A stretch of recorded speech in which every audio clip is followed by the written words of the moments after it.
कौन कहता है कि आसमां में सुराख नहीं हो सकता, बस एक पत्थर तो तबीयत से उछालो मेरे यारो।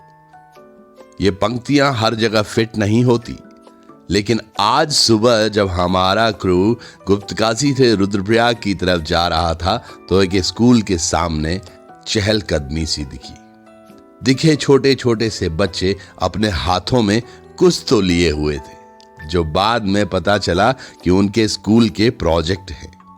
आज के इस युग में जहां पर सरकारी विद्यालयों की हर जगह अवहेलना देखी जाती है, वहां पर इस तरह से बच्चों का सर्दियों की छुट्टियों के बाद विज्ञान के प्रोजेक्ट ले जाना हमारी टीम को भी आकर्षित कर गया। थोड़ी ही देर में हमारा ग्रुप पहुंच गया था स्कूल में। जाने पर पता चला तो आज उनकी प्रदर्शनी भी थी। सर्दियों की छुट्टियों का गृह कार्य जो उन्हें मिला था, उसको दर्शाने के लिए बच्चों से बात करते करते बच्चों ने अपने बनाए गए परियोजनाओं को हमें समझाना शुरू किया। खेती का मॉडल है, इसमें बिना मिट्टी के खेती की जाती है। जो न्यूट्रिशन मिट्टी से इन पौधों को मिलते हैं वो इस वाटर पंप में डाले जाते हैं और वो पाइप से इन पौधों में चले जाते हैं और इसमें पानी की बचत भी होती है। जितना पानी पौधे ले लेते हैं उतना तो पौधों को मिल जाता है और जितना बच जाता है वो फिर से इस वाटर पंप में चले जाता है। तो इसमें हमारी पानी की बचत भी हो जाती है। और इस खेती की खोज फ्रेडरिक गैरिक ने 1937 में की थी और ये सबसे पहले इराक में की गई थी और ये सबसे ज्यादा अभी नीदरलैंड में की जाती है। और इसमें बहुत सारे सब्जियां उगाई जाती है, जैसे मटर, मिर्ची, सोयाबीन और भी बहुत सारे उगाए जाते हैं हल्के फुल्के। और इरिगेशन का एक मॉडल है जिसमें हम अंडरग्राउंड पानी को ऊपर लाते हैं। कैसे? सबसे पहले जो ये सन है, इससे मिलता है सोलर पैनल में ऊर्जा, फिर यहाँ से कंडक्टर में जाता है, फिर इस पंप से जो पानी उठता है फिर ये खेती करने में, सिंचाई करने में इस्तेमाल होता है, जो बहुत सस्ता होता है और ये किसानों के लिए बहुत उपयोग में आता है। ये मॉडल रेस्पिरेटरी सिस्टम का है और ये हमारे लंग्स है। जब हम सांस लेते हैं तो हमारे फेफड़े बाहर की तरफ आते हैं और जब हम सांस छोड़ते हैं तो हमारे फेफड़े सिकुड़ जाते हैं। ग्रामीण परिवेश की ये बच्चियां जितना हमें समझा पाई वह काबिले तारीफ था। कहते हैं कि अभिभावकों के काम को आगे बढ़ाने के लिए शिक्षक दूसरे माता पिता होते हैं। वह शरीर का ही नहीं बल्कि मन, हृदय और बुद्धि का पोषण करते हैं। शिक्षक हमें जीवन कौशल, पेशेवर कौशल और सबसे महत्वपूर्ण हमारे जीवन के प्रति दृष्टिकोण कैसा होना चाहिए, यह सब सिखाते हैं। वह अनुपयुक्त अवधारणाओं, मनोवृत्तियों और व्यवहारों से दूर रहने में विद्यार्थी की मदद करने के लिए सफाई का कार्य भी करते हैं। वो छात्रों को अपने दिल में ज्ञान और रचनात्मकता के स्रोत से जुड़ना सिखाते हैं और उनके सार का अनुभव करवाते हैं।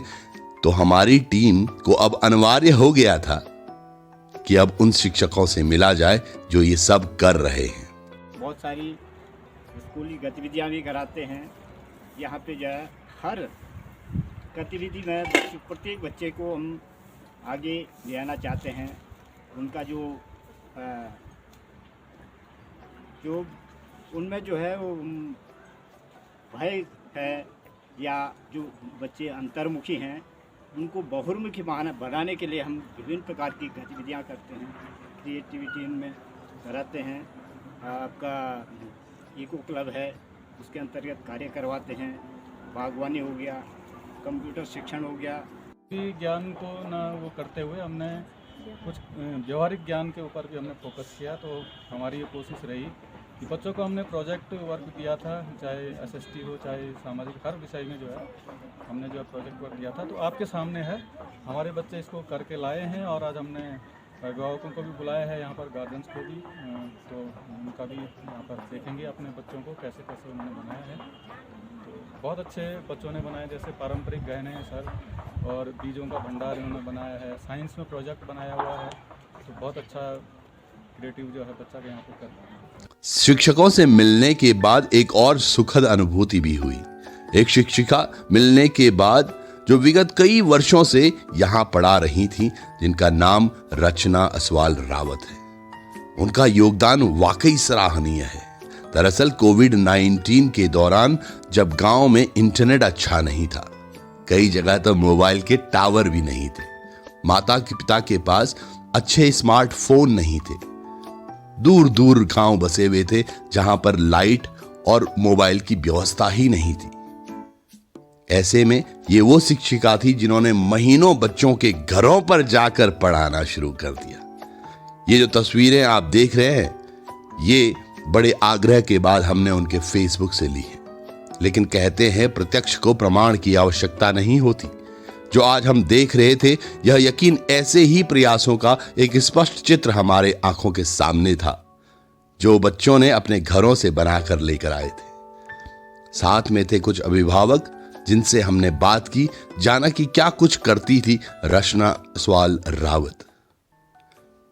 मेरो लड़की छ तो मेरो लड़की हो ये तो मतलब बहुत कुछ सीखे हम तो पता चल कि बहुत बड़े पढ़ाए थे मतलब यो दिन में मतलब 50 बार बोल दूँ हर के मुँह बोल कहीं मुँह बात बोल तुम्हें बोल दूँ क्या तो बहुत बड़े पढ़ाए थे और जब भी नहीं जान पाई मतलब सेम स्कूल में बहुत बड़े पढ़ाए थे क्या अच्छा हम तो तेनी लोड़ा यकी पढ़े ना आप ज़्यादा बोले भी क्या बोल हम हमारा लोड़ा तेनी यकी पढ़े। अब हमारी टीम की उत्सुकता और बढ़ गई कि हम ऐसी शिक्षिका से मिले और जाने यह प्रेरणा उन्हें मिलती कहाँ से है।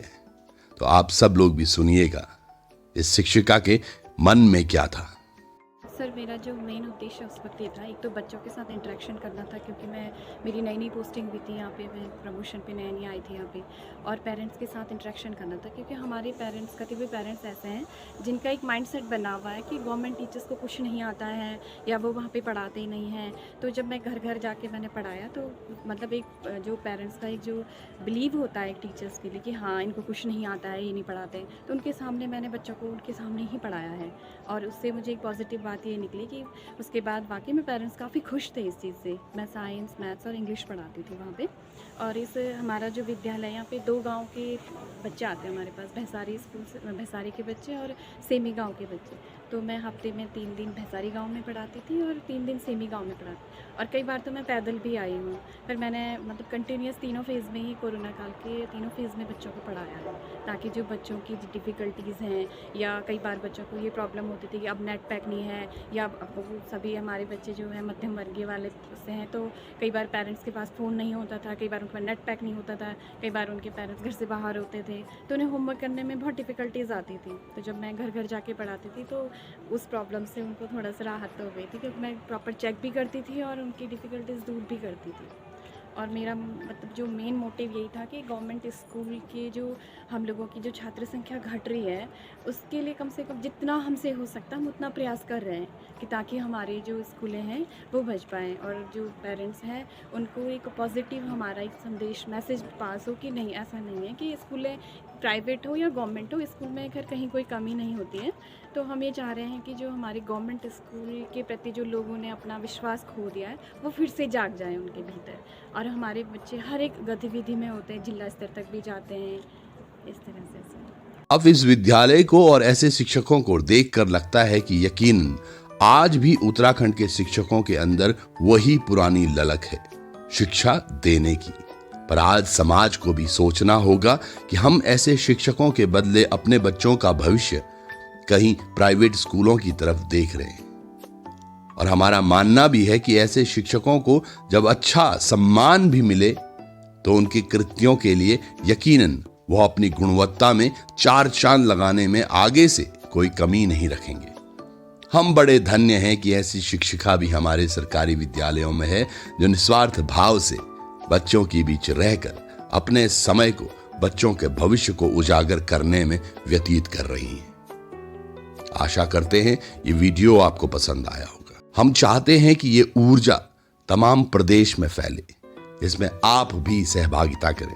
इस वीडियो को शेयर भी कीजिएगा और कमेंट में अपनी राय भी दीजिएगा, और अपने पास के विद्यालय में जो ऐसे शिक्षक शिक्षिका हैं उनके बारे में हमें भी अवगत कराएं। धन्यवाद।